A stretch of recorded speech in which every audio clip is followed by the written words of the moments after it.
चलिए आज हम लोग को पढ़ना है केमिकल बॉन्डिंग। शुरू करते हैं बिना कोई बातचीत किए।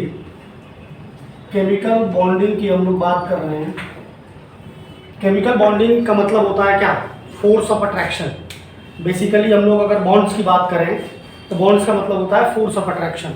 ठीक है, जैसे कि अगर मान लीजिए कि निकल की बात करते हैं, निकल से ही शुरुआत होगी। अगर निकल को कोई पसंद है तो आखिर क्यों पसंद है बताओ? क्यों निकल उनके आगे पीछे घूमता रहता है? क्योंकि इन दोनों के बीच में क्या है, ये एक्स है। जाहिर सी बात है किसी न किसी के तो एक्स है, ठीक है, क्योंकि कल जो किसी और का था आज निकल का है और आगे किसी और का होगा। तो जाहिर सी बात है अगर इनके बीच में एक रिश्ता बना है, बॉन्ड बना है, तो due to some force of attraction बना होगा। Is that clear? Due to some force of attraction है। अगर हम बात करते हैं बॉन्ड की, फोर्स ऑफ अट्रैक्शन, अब देखो अगर ये फोर्स ऑफ अट्रैक्शन किन्हीं एलिमेंट्स के बीच में लग जाए, जैसे कि अगर हम बात करें NaCl की, तो NaCl के बीच में जाहिर सी बात है कि सोडियम और क्लोरीन के बीच में कोई फोर्स ऑफ अट्रैक्शन है और इसी फोर्स ऑफ अट्रैक्शन के वजह से सोडियम और क्लोरीन आपस में जुड़े हुए हैं और NaCl का फॉर्मेशन हुआ। Is that clear? ठीक है। अब अगर बात करें कि आखिर जैसे कि मान लीजिए कि इन दोनों के बीच में कोई रिश्ता बना है, बॉन्ड बना है, तो किन्हीं कंडीशन में बना होगा कि दोनों के बीच में कुछ न कुछ चीज़ें मैच कर रही होंगी। रिश्ते ऐसे तो बनते नहीं, बात समझ में आ रही है? किन्हीं शर्तों पे बना होगा। तो आखिर हम लोग ये जानना चाहते हैं कि सोडियम और क्लोरीन, अगर हम केमिस्ट्री की बात करें तो सोडियम और क्लोरीन आपस में क्यों मिलकर सोडियम क्लोराइड का फॉर्मेशन कर रहे हैं, या मैं ये कहूँ कि सॉल्ट का फॉर्मेशन कर रहे हैं। ठीक है, तो उसके लिए हम लोगों को समझना पड़ेगा क्या? उसके लिए हमें समझना पड़ेगा पीरियोडिक टेबल का ग्रुप नंबर 18 के बारे में समझना होगा, जो कि मेंडलीफ में इन्हीं को कहा गया था जीरो ग्रुप। इन्हीं को कहा गया था zero group. Is that clear? अब आखिर इसमें कौन कौन से एलिमेंट होते हैं? इसमें एलिमेंट होते हैं हीलियम, नियॉन, आर्गन, क्रिप्टन, जिनन और रेन। ठीक है, देखा गया कि ये सारे के सारे एलिमेंट्स जो हैं वो रिएक्टिव नहीं होते हैं। ये सारे के सारे क्या हैं? अनरिएक्टिव एलिमेंट हैं, अनरिएक्टिव एलिमेंट्स हैं, और इसीलिए इनको नोबल गैस कहा गया। क्या कहा गया? नोबल गैस कहा गया। ठीक है, कहने का मतलब ये है कि ये चाहे कैसा भी हो जाए अपना शक्ति मेंटेन करते हैं, किसी से रिएक्ट नहीं करते हैं। ये कह सकते हो कि ये पीरियोडिक टेबल के सख्त लॉ हैं, जाकर खान टाइप में, कि कुछ भी हो जाए, चाहे कोई भी आ जाए, बिल्कुल नहीं बिगड़ते। ठीक है, दूसरी बात ये चीज़ है कि अब ये देखा गया कि आखिर इनमें ऐसा क्या है, आखिर इनमें ऐसा क्या है किसी से रिएक्ट नहीं कर पाते, क्यों नहीं रिएक्ट कर रहे हैं। इसके लिए एनालिसिस किया गया, और एनालिसिस करने के बाद हम लोग ये देखते हैं कि इनके आउटर मोस्ट में क्या है? 8 इलेक्ट्रॉन। यानी तुम ये कह सकते हो कि पीरियोडिक टेबल के अंदर जो आपके नोबल गैसेज हैं वो क्लास के टॉपर बच्चे हैं, क्लास के टॉपर बच्चे या सोसाइटी के शर्मा जी के बच्चे हैं। चाहे कितना भी लेंदी पेपर आ जाए इनके नंबर आते हैं, चाहे कुछ भी कंडीशन लगा दो, ये किसी से रिएक्ट नहीं करते, ये किसी से रिएक्ट नहीं करते। और पूरे के पूरे केमिस्ट्री में जो मेन है कि अगर अकेला आप स्टेबल हो तो आप सबसे ज्यादा स्टेबल हो। स्टेबिलिटी का ही मेन कॉन्सेप्ट है कि कोई किसी से जुड़ रहा। अगर निकल ने इनके साथ रिश्ता बनाया था तो इसलिए बनाया था क्योंकि इनके साथ स्टेबल थे, इनके साथ पूरा दिन निकल जाता था, क्या मैगडी में बैठकर बातें करते हुए निकल जाता था। ऐसा लगता था कि टाइम ही नहीं, टाइम बिल्कुल अभी तो आए थे, अभी कैसे जा रहे हो। तो स्टेबिलिटी गेन कर रहा, निकल इनके साथ क्या कर रहा? स्टेबिलिटी गेन कर रहा, इसीलिए इन लोगों के बीच में रिश्ता बन रहा। तो आखिर इनमें ऐसा क्या है ये देखा गया, और इनका इलेक्ट्रॉनिक कॉन्फ़िगरेशन लिखा गया। जब आप इनका इलेक्ट्रॉनिक कॉन्फ़िगरेशन लिखते हो, जैसे कि मान लीजिए हीलियम है, नियॉन है, आर्गन है, क्रिप्टन है और जिनन। तो हीलियम है, हीलियम का एटॉमिक नंबर कितना है? 2, 10, 18, 36 और 54। Is that clear? अब अगर बॉन्डिंग को समझना है तो बॉन्डिंग में अगर आप ऑफ मेथड से इलेक्ट्रॉनिक कॉन्फ़िगरेशन लिखते हो तो उसकी इतनी ज़्यादा ज़रूरत नहीं है, क्योंकि यहाँ पर हमें क्या निकालना है? वैलेंस इलेक्ट्रॉन निकालना है। और वैलेंस इलेक्ट्रॉन निकालने के लिए सबसे बेस्ट मेथड है बोर-बरी मेथड, जो हम लोगों ने 9th में पढ़ा था, बचपन में जो पढ़ा था। हीलियम के पास 2 इलेक्ट्रॉन है, फर्स्ट सेल में 2 इलेक्ट्रॉन रह सकते हैं, दूसरे सेल में 2 और 8 रहेंगे, तीसरे सेल में क्या रहेंगे 2, 8 और 8 रहेंगे। इसके अंदर क्रिप्टन के अंदर 2, 8, 18, इसे काउंट करते चलना, ठीक है। इसी तरीके से इसमें जो हो जाएगा 2, 8, 18, 8। सही लिखा? तो अब इसमें जब आप देखोगे, अगर आप नियॉन, आर्गन, क्रिप्टन और जिनन को देखोगे तो आप ये देखते हो कि इनके आखिरी शेल में जो आउटर मोस्ट शेल है, जो आखिरी शेल है, इसे हम लोग क्या कहते हैं, आउटर मोस्ट शेल कहते हैं। इनको हम लोग क्या कहते हैं, आउटर मोस्ट शेल कहते हैं। तो आउटर मोस्ट शेल में कितने इलेक्ट्रॉन है? आउटर मोस्ट शेल में 8 इलेक्ट्रॉन है। कहा जाता है कि इनका ऑक्टेट क्या है, कंप्लीट है। यहीं से ऑक्टेट रूल आएगा, यहीं से ऑक्टेट रूल आएगा। मतलब ये देखा गया कि अगर आखिरी शेल में 8 इलेक्ट्रॉन कर लेंगे तो हम इनके जैसे बन जाएंगे, और अगर इनके जैसा बन जाएंगे तो स्टेबल हो जाएंगे। और यही रीजन है कि जितने भी एलिमेंट्स हैं वो दूसरे एलिमेंट से एक फोर्स ऑफ अट्रैक्शन, जो कंडीशन होती है वो ये होती है कि ऑक्टेट रूल फॉलो करना चाहिए। अगर ऑक्टेट रूल फॉलो करेंगे तो बॉन्ड का फॉर्मेशन कर सकते हैं। लेकिन नियॉन के केस, हीलियम के केस में देखोगे तो सिर्फ 2 ही इलेक्ट्रॉन है, तो इसके लिए क्या है, इसके लिए ये डुप्लेट कंप्लीट करता है। ये क्या करता है, डुप्लेट कंप्लीट करता है। लेकिन हीलियम भी एक स्टेबल मॉलिक्यूल है, मतलब एक मॉलिक्यूल के जैसा ही बिहेव करता है, एटम है, ऐसा कोई एग्जिस्ट नहीं करता, He2 एग्जिस्ट नहीं करता। हीलियम एज ए हीलियम, जो आप बलून के अंदर भर रहे हो, तो हीलियम के एटम्स कई सारे हीलियम एटम से जुड़े हुए हैं, ठीक है। Is that clear? यस। तो ये कहा गया कि अगर आपके आखिरी शेल में 8 इलेक्ट्रॉन हो और हीलियम के केस में 2 इलेक्ट्रॉन हो तो आपका क्या होगा, आप स्टेबल बन जाओगे। आप क्या बन जाओगे, स्टेबल बन जाओगे। और इसी कंडीशन पे जो एलिमेंट्स होते हैं वो एक दूसरे से जुड़ते हैं। सब लोग अपने आखिरी सेल में 8 इलेक्ट्रॉन करने की कोशिश करते हैं, या ये कहो कि ऑक्टेट कंप्लीट करने की कोशिश करते हैं, या ये कहो कि नोबल गैस के कॉन्फ़िगरेशन को गेन करना चाहते हैं। क्योंकि नोबल गैसेज वो हैं जो कि स्टेबल होती है, नॉर्मल कंडीशन में स्टेबल होती हैं, इनको किसी की जरूरत नहीं है। Is that clear? चलो अब इसी को आगे बढ़ाएंगे तो हम लोगों ने क्या पढ़ा, लुईस ने कॉन्सेप्ट दिया। अगर आप केमिकल बॉन्डिंग को जानना चाहते हो, केमिकल बॉन्डिंग को आगे बढ़ाना चाहते हो, तो आपको लुईस अप्रोच को समझना पड़ेगा। और लुईस अप्रोच में सबसे पहले आपको समझना होगा कि वैलेंस इलेक्ट्रॉन क्या होते हैं, क्योंकि वैलेंस इलेक्ट्रॉन वो हैं जो कि बॉन्डिंग में पार्टिसिपेट करते हैं। किसी भी एटम के वैलेंस इलेक्ट्रॉन मेन होते हैं, आखिरी शेल में जो इलेक्ट्रॉन है। वैलेंस इलेक्ट्रॉन क्या होते हैं, number of electrons in outer most shell, number of electron in outer most shell, number of electrons in outer most shell. जैसे कि अगर आप बात कर रहे हो सोडियम की, सबसे पॉपुलर कंपाउंड है सोडियम 11, तो सोडियम क्या होता है 281। इसका इलेक्ट्रॉनिक कॉन्फ़िगरेशन अगर हम बोर-बरी मेथड से लिखें तो क्या हो जाएगा 281 हो जाएगा। और 1 इसका आउटर मोस्ट शेल है, तो इसके अंदर ये जो इलेक्ट्रॉन है 1, यही आपका क्या होगा, वैलेंस इलेक्ट्रॉन। क्या होगा, वैलेंस इलेक्ट्रॉन। तो वैलेंस इलेक्ट्रॉन कितना हो गया, 1 हो गया। वैलेंस इलेक्ट्रॉन कितना हो गया, 1 हो गया। अगर हम बात कर ले कैल्शियम की, तो कैल्शियम होता है 20, तो इसका इलेक्ट्रॉनिक कॉन्फ़िगरेशन अगर आप देखोगे तो 2882, तो इसके आउटर मोस्ट में कितने इलेक्ट्रॉन है, 2 इलेक्ट्रॉन। तो इसके वैलेंस इलेक्ट्रॉन कितने हो गए, 2।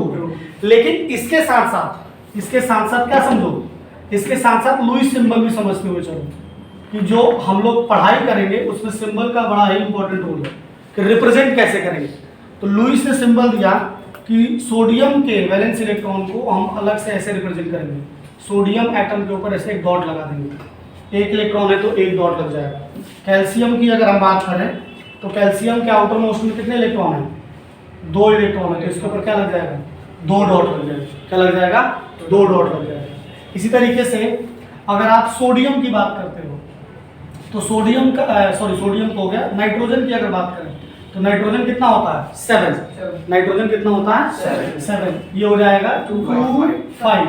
तो इसके वैलेंस इलेक्ट्रॉन कितने हो जाएंगे, 5 हो जाएंगे। और इसका लुईस सिंबल क्या हो जाएगा, लुईस सिंबल हो जाएगा आपका ये 2 2 4 1 5। लुईस सिंबल क्या हो जाएगा, ये हो जाएगा।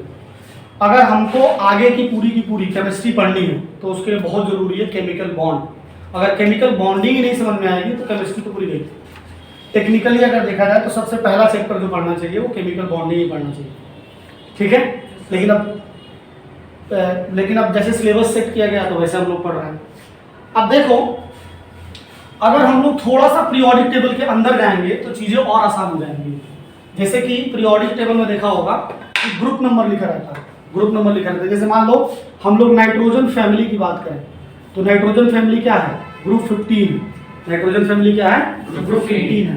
तो नाइट्रोजन फैमिली के अंदर कौन कौन से एलिमेंट आते हैं, नाइट्रोजन, फास्फोरस, आर्सेनिक, एंटीमनी और बिस्मुथ। Is it clear?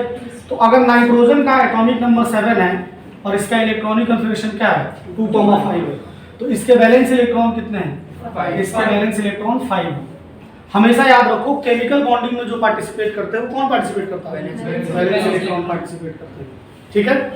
तो अगर आपको किसी भी एक एलिमेंट के वैलेंस इलेक्ट्रॉन पता है तो पूरे के पूरे पीरियड के जितने भी एलिमेंट्स होंगे उनका वैलेंस इलेक्ट्रॉन 5 ही होगा, उसका वैलेंस इलेक्ट्रॉन क्या होगा, 5 होगा। तो मान लो अगर तुम्हें बिस्मथ पे क्वेश्चन आ गया या मान लो आर्सेनिक पे आ गया तो आर्सेनिक के एटॉमिक नंबर नहीं याद है, लेकिन अगर आपको ये याद है कि नाइट्रोजन फैमिली का है तो आपको पता होना चाहिए कि वैलेंस इलेक्ट्रॉन क्या होगा, 5। इसी तरीके से अगर ऑक्सीजन की ले लो, ऑक्सीजन है आपका इसके जस्ट आगे, दैट इज ग्रुप 16, उससे टीपो, ठीक है। Oxygen, sulphur. अब देखो ऑक्सीजन का एटॉमिक नंबर कितना होता है, 8 होता है। ऑक्सीजन का एटॉमिक नंबर होता है 8, इसका हो जाएगा 26, ठीक है। तो इसके वैलेंस इलेक्ट्रॉन कितने हो जाएंगे, 6 हो जाएंगे। इसके वैलेंस इलेक्ट्रॉन कितने हो जाएंगे, 6 हो जाएंगे। इसका मतलब क्या हुआ कि पूरे के पूरे जो ग्रुप में एलिमेंट्स होंगे उन सभी के वैलेंस इलेक्ट्रॉन कितने होंगे, 6 होंगे। उन सभी के वैलेंस इलेक्ट्रॉन कितने होंगे, 6 होंगे। यहां तक में ये समझ में आ जाना चाहिए कि केमिकल बॉन्डिंग के लिए वैलेंस इलेक्ट्रॉन बहुत इंपॉर्टेंट है, क्योंकि जो आउटर मोस्ट शेल में इलेक्ट्रॉन होते हैं वही बॉन्डिंग में पार्टिसिपेट करते हैं, वही बॉन्डिंग में पार्टिसिपेट करते हैं। अगर हम लोग निकल की बात करें और इनकी बात करें एक्स की, तो इनके बीच में जो कॉमन है या जो बातों की शेयरिंग हो रही है, विचारों की शेयरिंग हो रही है, थॉट्स की शेयरिंग हो रही है, वो डिसाइड करेगा कि इनका बॉन्ड कितना स्ट्रॉन्ग होगा। तो जाहिर सी बात है यहाँ पर जो शेयरिंग होने वाली है या ट्रांसफर होने वाला है वो नंबर ऑफ इलेक्ट्रॉन होने वाले हैं। वो क्या होने वाले हैं, नंबर ऑफ इलेक्ट्रॉन होने वाले हैं।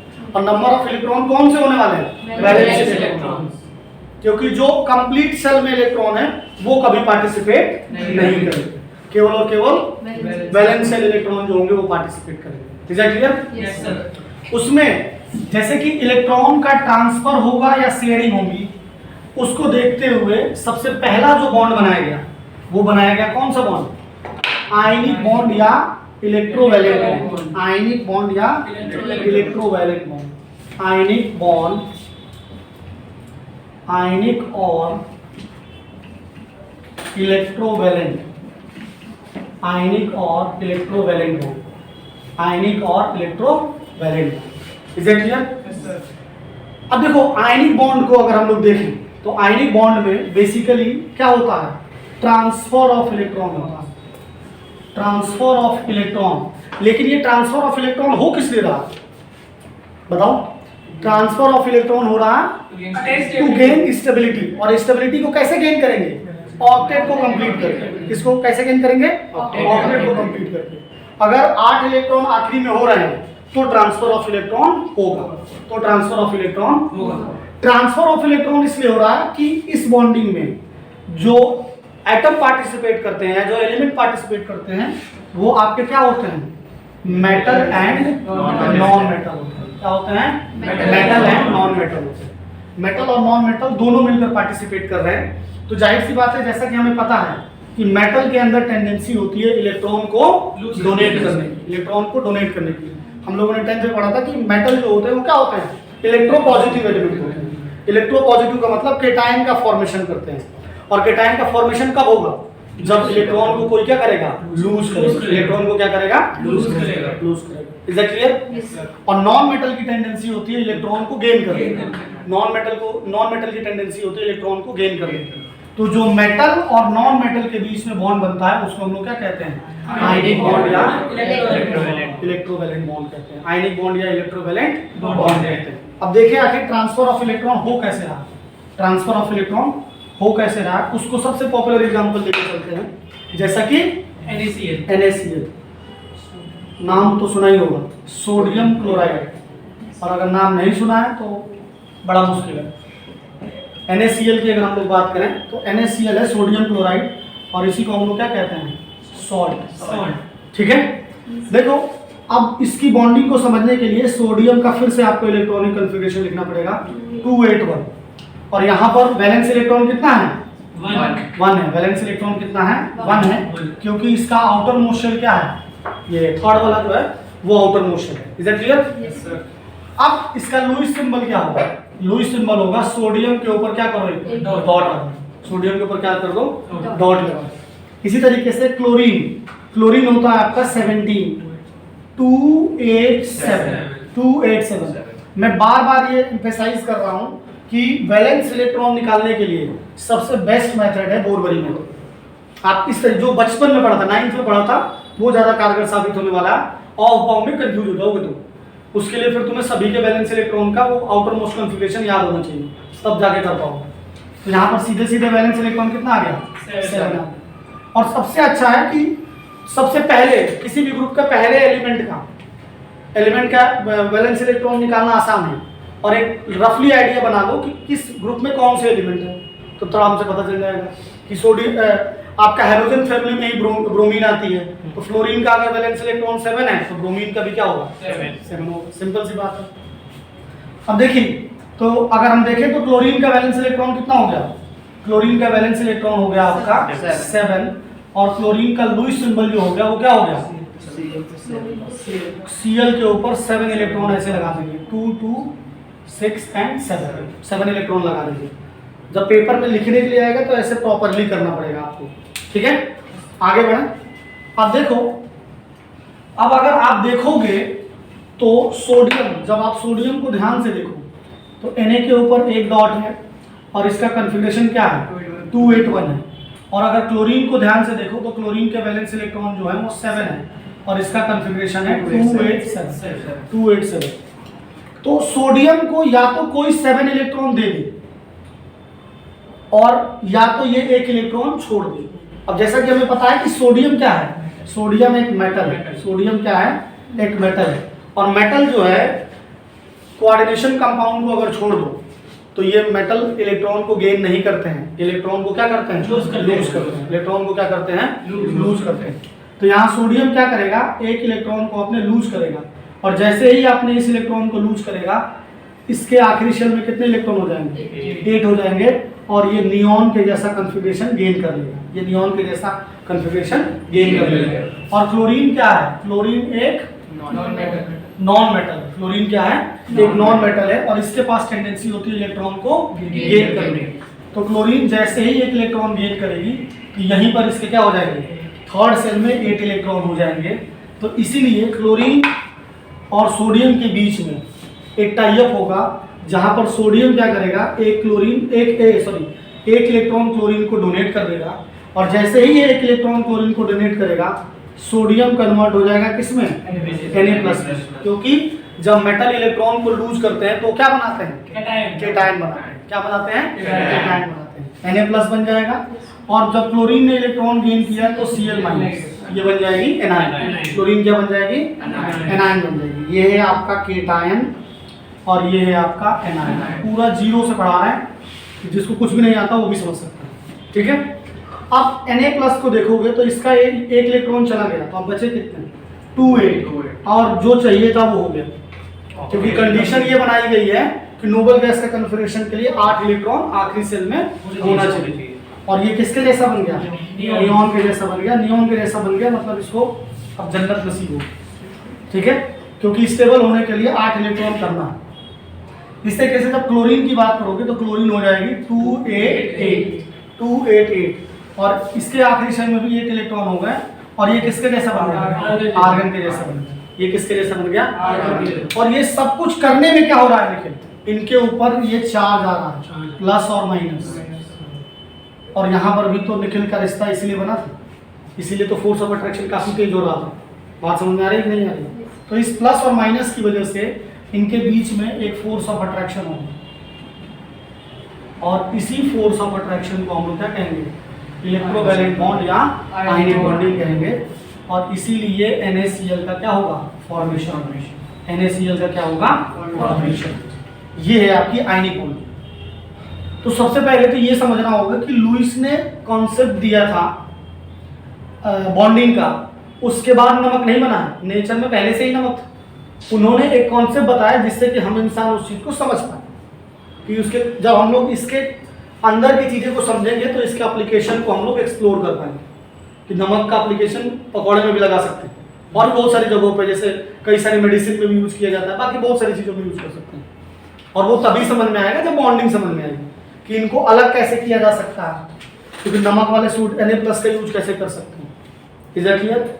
बताइए। ठीक है, आगे बढ़े। अगर हम लोग एक और एग्जांपल ले लेते हैं, मान लो एक और एग्जांपल ले लें, जैसे कि मान लो ले लेते हैं, बताओ कौन सा ले लें? जैसे कैल्शियम ऑक्साइड ले लेते हैं, CaO, कैल्शियम ऑक्साइड ले लेते हैं CaO। तो कैल्शियम का एटॉमिक नंबर कितना होता है? 20। भाई कम से कम नहीं तो 30 तक तो याद ही कर लो, क्योंकि अगर रिप्रेजेंटेटिव एलिमेंट ही नहीं याद होंगे तो मतलब ही क्या है पढ़ने का। ठीक है, रहने दो। 288 तुमसे ना हो पाएगा। इसके वैलेंस शेल में कितने इलेक्ट्रॉन हैं? 2 हैं। इसके वैलेंस शेल में इलेक्ट्रॉन कितने हैं? 2 हैं। तो वैलेंस शेल के इलेक्ट्रॉन 2 हो गए। इसका लुईस सिंबल क्या होगा?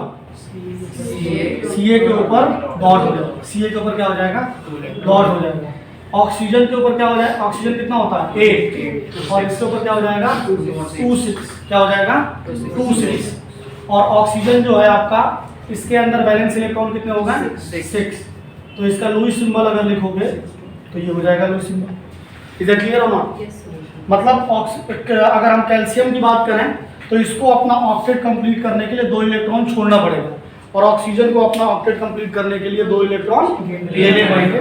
और यही रीजन है जिससे कि कैल्शियम ऑक्साइड का फॉर्मेशन, कैल्शियम ऑक्साइड का क्या होगा? फॉर्मेशन।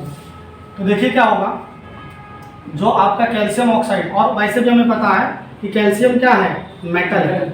ये सेकेंड पीरियड का, सेकेंड ग्रुप का एलिमेंट है, पीरियड का नहीं, ग्रुप का, सेकेंड ग्रुप का एलिमेंट है। तो कैल्शियम क्या करेगा? अपने 2 इलेक्ट्रॉन ऑक्सीजन को डोनेट कर देगा, और ऐसा करने से दोनों को फायदा होगा। कैल्शियम जो कि पहले 2882 था, वो अब कन्वर्ट हो जाएगा किसमें? Ca2+। इसमें कन्वर्ट हो जाएगा, Ca2+ में कन्वर्ट हो जाएगा, और ये बन जाएगा आपका 288। और ऑक्सीजन ने अपना 2 इलेक्ट्रॉन गेन कर लिए, क्योंकि ऑक्सीजन क्या है? Non metal.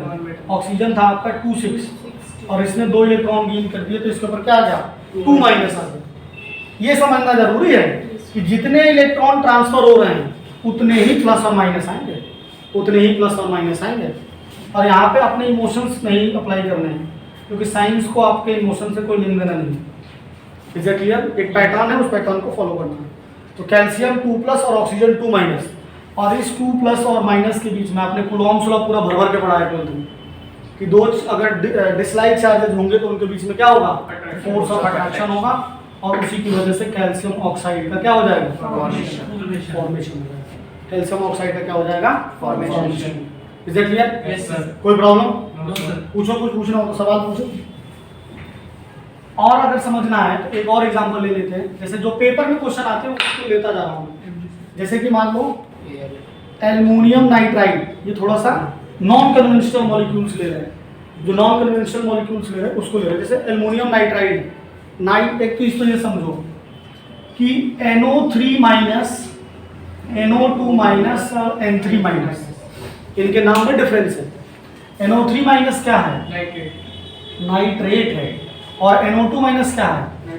नाइट्राइट है। और N3- क्या है? नाइट्राइड है। क्या है? नाइट्राइड है। आपने प्रैक्टिकल केमिस्ट्री में रेडिकल्स में ये पढ़ा होगा, ठीक है? तो ये याद होना चाहिए आपको कि NO3- क्या है? नाइट्रेट है। NO2- क्या है? नाइट्राइट है। और N3- क्या है? नाइट्राइट है। अब अगर हम एल्युमिनियम नाइट्राइड की केमिस्ट्री, अगर बॉन्डिंग को समझना चाहते हैं तो हमें क्या करना पड़ेगा? सबसे पहले एल्युमिनियम का एटॉमिक नंबर लिखना पड़ेगा 13 और वो इसका इलेक्ट्रॉनिक कन्फिग्रेशन हो जाएगा 283। तो वैलेंस इलेक्ट्रॉन कितने हो गए जी? 3 हो गए। तो लुईस सिंबल कितना हो गया? एल्युमिनियम के ऊपर क्या हो जाएंगे? 3 डॉट हो जाएंगे। एल्युमिनियम के ऊपर क्या हो जाएंगे? 3 डॉट हो जाएंगे। और अगर हम बात करें नाइट्रोजन की, तो नाइट्रोजन कितना होता है? 7। 2 और 5। तो नाइट्रोजन का वैलेंस इलेक्ट्रॉन कितना हो जाएगा? 5 हो जाएगा। और लुईस सिंबल कितना हो जाएगा? आपका नाइट्रोजन के ऊपर 5 इलेक्ट्रॉन आ जाएंगे। 2 2 4 और 1 5। 2 2 4 और 1 5। तो आप ये देख रहे हैं कि अगर एल्युमिनियम अगर 3 इलेक्ट्रॉन छोड़ दे, अगर एल्युमिनियम 3 इलेक्ट्रॉन छोड़ दे तो इसके आखिरी में 8 इलेक्ट्रॉन हो जाएंगे। और अगर नाइट्रोजन 3 इलेक्ट्रॉन गेन कर ले तो इसके आखिरी में 8 इलेक्ट्रॉन हो जाएंगे। तो यही कंडीशन होगी जहां पर एल्युमिनियम और नाइट्रोजन के बीच में एक रिश्ता बनेगा और रिश्ता क्या कहलाता है? Ionic bonding. क्या कहलाएगा? आयनिक बॉन्डिंग कहलाएगा। देखो अगर हम बात करें 5, तो ये तीनों के तीनों इलेक्ट्रॉन ये इसको क्या करेगा? डोनेट करेगा। बहुत पेपर में पूछा जाता है, क्योंकि एल्युमिनियम जो है ज्यादातर कोवलेंट बॉन्ड बनाता है। तो ये लोगों को लगेगा कि कोवलेंट बॉन्ड, लेकिन ये आयनिक बॉन्ड बनाता है, तो इसलिए आपको इस पर ध्यान देना पड़ेगा। तो एल्युमिनियम क्या हो गया? एल्युमिनियम बन गया आपका Al3+। क्या बन गया? Al3+। और नाइट्रोजन क्या बन जाएगा? N3-। अब यहाँ पर क्या हो गया? देखो 2 8 और यहाँ पर भी हो गया 2 8। तो ये दोनों के दोनों क्या बन गए? नियॉन के जैसा बन गए। नोबल गैस का कन्फिग्रेशन बना लिया। तो इनके बीच में एक रिश्ता जो बना प्लस और माइनस की वजह से, तो ये कंपाउंड का फॉर्मेशन हो गया और that compound is called aluminium nitride. Semiconductor जो मैथ्स है, सेमीकंडक्टर जो साइंस है, उस साइंस में एल्युमिनियम नाइट्राइड एक बहुत इंपॉर्टेंट मॉलिक्यूल है। आगे चल के आप जब सॉलिड फिजिक्स पढ़ेंगे तो वहाँ ये बात समझ में आएगी। Is it clear? ठीक है। तो एल्युमिनियम नाइट्राइड में किस तरीके से आयनिक बॉन्ड काम कर रहा है वो आपका ये बताइए। कोई प्रॉब्लम हो इधर? अब अगर हम लोग समझें कि आखिर आयनिक बॉन्ड बनाने के लिए क्या क्या कंडीशन की जरूरत पड़ती है, आयनिक बॉन्ड बनाने के लिए क्या क्या कंडीशन की जरूरत पड़ती है, तो उसे समझ लेते हैं। सबसे पहले अगर आप मेटल को देखो तो हम लोग एक्सप्लेन कर रहे हैं NaCl से ही समझ लेते हैं सारी बात। देखिए अगर हम सोडियम की बात करें तो sodium gaseous isolated gaseous atom से कन्वर्ट हो रहा है आइसोलेटेड गैसियस आयन में। किसमें कन्वर्ट हो रहा है? Isolated gaseous ion. Is it clear? तो जब आइसोलेटेड गैसियस एटम से आइसोलेटेड गैसियस आयन में कन्वर्ट होगा, यानी हम लोग क्या कर रहे हैं बेसिकली सोडियम के आउटर मोस्ट शेल से एक इलेक्ट्रॉन निकाल रहे हैं। 1 2 3 4 5 6 7 8। हमें क्या करना है? यहाँ से एक इलेक्ट्रॉन निकालना है। तो जब हमें इलेक्ट्रॉन निकालना होगा, जब एक सेल से दूसरे सेल में इलेक्ट्रॉन जाएगा, तो आपको बहुत कॉन्सेप्ट याद होगा। उन्होंने कहा था कि हमें एनर्जी क्या करनी पड़ेगी? देनी पड़ेगी। और एनर्जी देंगे तो ये इलेक्ट्रॉन क्या हो जाएगा? बाहर चला जाएगा। और ये जो एनर्जी देनी पड़ेगी उसी को हम लोग क्या कहते हैं? आयनाइजेशन एंथैल्पी कहते हैं। क्या कहते हैं? आयनाइजेशन एंथैल्पी कहते हैं। डेल्टा IH क्या कहते हैं? Ionisation enthalpy. और देनी पड़ रही है तो क्या हो जाएगी? पॉजिटिव। अब जाहिर सी बात ये है कि सोडियम जितनी आसानी से सोडियम प्लस में जाएगा, आयनिक बॉन्ड का फॉर्मेशन उतना आसान हो जाएगा। यानी हम ये कहेंगे कि अगर आयनिक बॉन्ड का फॉर्मेशन करना है तो आपके मेटल की आयनाइजेशन एंथैल्पी जो होनी चाहिए वो क्या होनी चाहिए? लो होनी चाहिए। पहली कंडीशन क्या होती है कि जो मेटल की आयनाइजेशन एंथैल्पी होनी चाहिए वो क्या होनी चाहिए? लो होनी चाहिए। क्या होनी चाहिए? लो होनी चाहिए। पहली कंडीशन होगी लो आयनाइजेशन एनर्जी का है या एंथैल्पी का है, बात सेम ही। लो आयनाइजेशन एंथैल्पी का है, क्योंकि जितनी लो आयनाइजेशन एंथैल्पी होगी सोडियम या कोई भी मेटल होगा वो उतनी ही आसानी से अपने आयन में कन्वर्ट हो जाएगा। क्योंकि हम लोग ये देख रहे हैं कि जो आयनिक बॉन्ड का फॉर्मेशन हो रहा है वो क्या हो रहा है? प्लस और माइनस के बीच में हो रहा है। किसमें हो रहा है? प्लस और माइनस के बीच में। ये केटायन का बनना बहुत जरूरी है। Is it clear? आगे बढ़ो। अगर हम लोग बात करते हैं सेकेंड, इसके बाद अगर हम बात करें क्लोरीन की, तो देखो क्या होगा। अगर आप बात करते हैं क्लोरीन की, तो क्लोरीन जितनी आसानी से एक इलेक्ट्रॉन को गेन कर लेगा और Cl माइनस गैसियस में कन्वर्ट हो जाएगा, Cl माइनस गैसियस में कन्वर्ट हो जाएगा। Is it clear? अब देखो, जब कोई एटम इलेक्ट्रॉन को गेन करता है, अब देखो क्लोरीन बेसिकली 17 ग्रुप का एलिमेंट है। कौन से ग्रुप का एलिमेंट है? 17 ग्रुप का एलिमेंट है। और जो ये इलेक्ट्रॉन का गेन हो रहा है वो क्यों हो रहा है? क्योंकि हम लोग 18 ग्रुप का एलिमेंट में जाना चाह रहे हैं, नोबल गैस के कन्फिगरेशन को क्या करना चाह रहे हैं? गेन करना चाह रहे हैं। तो क्लोरीन तुरंत इलेक्ट्रॉन को गेन कर लेगा और Cl माइनस में कन्वर्ट हो जाएगा। लेकिन जब ये Cl माइनस में कन्वर्ट होगा तो ये कुछ एनर्जी को क्या करेगा? रिलीज करेगा, और उसे हम लोग क्या कहते हैं? इलेक्ट्रॉन गेन एंथैल्पी कहते हैं। क्या कहते हैं? Electron gain enthalpy. सिंस ये एनर्जी को क्या कर रहा है? रिलीज कर रहा है, तो एक टाइप ऑफ एक्सोथर्मिक रिएक्शन है। और एक्सोथर्मिक रिएक्शन के लिए थर्मोडायनामिक्स में हम लोग पढ़ेंगे कि डेल्टा H की वैल्यू क्या होती है? नेगेटिव। डेल्टा H की वैल्यू क्या होती है? नेगेटिव। अब कंडीशन ये है कि क्लोरीन जितनी आसानी से Cl माइनस को गेन कर लेगा, सॉरी, जितनी आसानी से इलेक्ट्रॉन को गेन कर ले और Cl माइनस में कन्वर्ट हो जाए, उतना ही आसानी से Na प्लस और Cl माइनस में क्या हो जाएगा? बॉन्ड का फॉर्मेशन। Is that clear? तो उसके लिए क्या जरूरी है? उसके लिए जरूरी है कि electron gain enthalpy, electron gain enthalpy, या आप ये कहो electron gain enthalpy since negative में है तो इसको दूसरे तरीके से भी पढ़ा जाता है, उससे पढ़ना ज्यादा आसान है। Negative electron gain enthalpy, negative electron gain enthalpy. देखो, नेगेटिव इलेक्ट्रॉन गेन एंथैल्पी क्या होना चाहिए? इसके लिए हाई होना चाहिए। क्या होना चाहिए? हाई होना चाहिए। या तो हम ये कहें कि negative electron gain enthalpy high होना चाहिए, या हम ये कहें कि इलेक्ट्रॉन गेन एंथैल्पी की वैल्यू नेगेटिव में ज्यादा होना चाहिए। नेगेटिव में क्या होना चाहिए? इस तरीके से पढ़ते हैं। तो अगर इससे पढ़ेंगे तो ज्यादा आसान है। तो सेकंड कंडीशन क्या होनी चाहिए? सेकंड कंडीशन होनी चाहिए high negative electron gain enthalpy. High negative electron gain enthalpy क्या होनी चाहिए? High electron gain enthalpy. तो कोई भी अगर आप एटम की बात करें, सोडियम और क्लोरीन अगर जैसे हैं, तो ये आयनिक बॉन्ड का फॉर्मेशन अच्छा करेंगे या आसानी से आयनिक बॉन्ड का फॉर्मेशन होगा, उसके लिए जरूरी है कि लो आयनाइजेशन एंथैल्पी होनी चाहिए, high negative electron gain enthalpy होनी चाहिए, या बुक में ये भी लिखा होगा कि इलेक्ट्रॉन गेन एंथैल्पी की वैल्यू नेगेटिव में हाई होना चाहिए। क्या होना चाहिए? नेगेटिव में हाई होना चाहिए। अगर इलेक्ट्रॉन गेन एंथैल्पी की वैल्यू नेगेटिव में हाई होगी तो वो इलेक्ट्रॉन को बहुत ही इजीली गेन कर लेगा, बहुत ही इजीली गेन कर लेगा। अब थर्ड कंडीशन की अगर बात करें, अगर हम तीसरे कंडीशन की बात करें, और अगर आपको सॉलिड स्टेट याद, अगर 12th का पहला चैप्टर तो सॉलिड स्टेट में हम लोगों ने पढ़ा था बेसिकली कि अगर आप बात करिए कि सोडियम का फॉर्मेशन जब होता है तो बेसिकली ये क्या होते हैं? सॉलिड होते हैं। क्या होते हैं? सॉलिड होते हैं। और सॉलिड बेसिकली क्या होते हैं? लैटिस के फॉर्म में होते हैं। किसके फॉर्म में होते हैं? लैटिस के फॉर्म में होते हैं। ये एक टर्म को आपको याद करना पड़ेगा। बेसिकली सॉलिड के अंदर बहुत सारे क्यूब्स को आप इमेजिन करिए।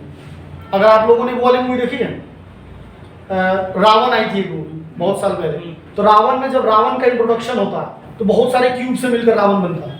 तो वैसे ही सॉलिड के अंदर होता है कि बहुत सारे क्यूब्स जो हैं वो क्या है? जुड़ते हैं, और 3 डायमेंशनली उनको इमेजिन करो, और हर क्यूब के डिफरेंट कॉर्नर्स पे या वर्टिसेस पे कहें, या आप फेस के डायगोनल के बीच में कहें, अंदर भी कहें, वो कॉम्पोजिशन पे डिपेंड करता है कि कॉम्पोजिशन कैसा होगा। तो इस तरीके से जो एटम्स होते हैं या आयन्स होते हैं वो अरेंज होते हैं, और उस 3 डायमेंशनल फॉर्म को हम लोग क्या कहते हैं? लैटिस। क्या कहते हैं? लैटिस। तो जब हम लोग सॉलिड स्टेट पढ़ेंगे तो ये बात और अच्छे से क्लियर हो, या आप अगर पढ़ चुके हो तो समझ में आता हो। Is that clear? तो बेसिकली हो क्या रहा है कि Na प्लस और Cl माइनस जुड़कर क्या बना रहा है? NaCl बना रहा है। क्या बना रहा है? NaCl बना रहा है। तो अब होता क्या है कि अगर NaCl को हम लोग अलग करना चाहें, Na प्लस और Cl माइनस में निकालना चाहें, तो हमें क्या करना पड़ेगा? यहाँ पे कुछ ना कुछ एनर्जी देनी पड़ेगी। सॉलिड को अगर हम लोग आयंस में कन्वर्ट कर रहे हैं तो, इज इट क्लियर? और इस एनर्जी को हम लोग क्या कहेंगे? इस एनर्जी को हम लोग कहेंगे लैटिस एंथैल्पी। क्या कहेंगे? लैटिस एंथैल्पी या लैटिस एनर्जी। अब देखो हमारा जो मेन पर्पज है वो क्या है कि NaCl का फॉर्मेशन हो, सोडियम और क्लोरीन एक दूसरे को स्ट्रांगली होल्ड करें, बाइंड करके रखें। तो अगर बाइंड करके ये स्ट्रांगली रख रहे हैं, इसका मतलब क्या है कि इनको तोड़ने के लिए हमें ज्यादा एनर्जी देनी पड़ेगी। तो अगर लैटिस एंथैल्पी जितनी ज्यादा होगी, जो NaCl होगा वो उतना ही उतना ही स्ट्रांगली बॉन्ड से होल्ड किया जाएगा। तो तीसरी कंडीशन जो होगी, जो जरूरी है हमारे लिए किसी भी आयनिक बॉन्ड के फॉर्मेशन के लिए, वो क्या होगा? किसी भी आयनिक बॉन्ड के फॉर्मेशन के लिए वो होगा आपका कि लैटिस एंथैल्पी हाई होना चाहिए। क्या होना चाहिए? लैटिस एंथैल्पी हाई होना चाहिए। तो आयनिक बॉन्ड के फॉर्मेशन के लिए 3 कंडीशन की जरूरत पड़ेगी। बहुत अच्छा आयनिक बॉन्ड बनेगा उसके लिए जरूरी है कि जो मेटल है उसकी लो आयनाइजेशन एंथैल्पी हो, जो आपके नॉन मेटल हैं उनकी high negative electron gain enthalpy हो, और उसके बाद जो सॉलिड का फॉर्मेशन हो रहा है, जो NaCl बन रहा है, उस जो NaCl बनेगा वो सॉलिड है, और सॉलिड जो होते हैं वो लैटिस के फॉर्म में होते हैं। किसके फॉर्म में होते हैं? लैटिस के फॉर्म में होते हैं। तो उस लैटिस के अंदर जो कॉन्स्टिट्यूटेंट आयंस हैं उनको अलग करने के लिए हमें बहुत सारी एनर्जी देनी पड़ेगी, क्योंकि जितना ज़्यादा प्यार होगा इनके बीच में, Na+ और Cl के बीच में, उतना ही ज़्यादा फोर्स ऑफ अट्रैक्शन होगा, और उनको अलग करने के लिए हमें उतनी ही ज़्यादा एनर्जी देनी पड़ेगी।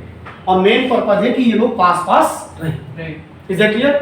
ठीक है, फिर आज के लिए इतना ही है। गुड नाइट, शुभ रात्रि, जय हिंद।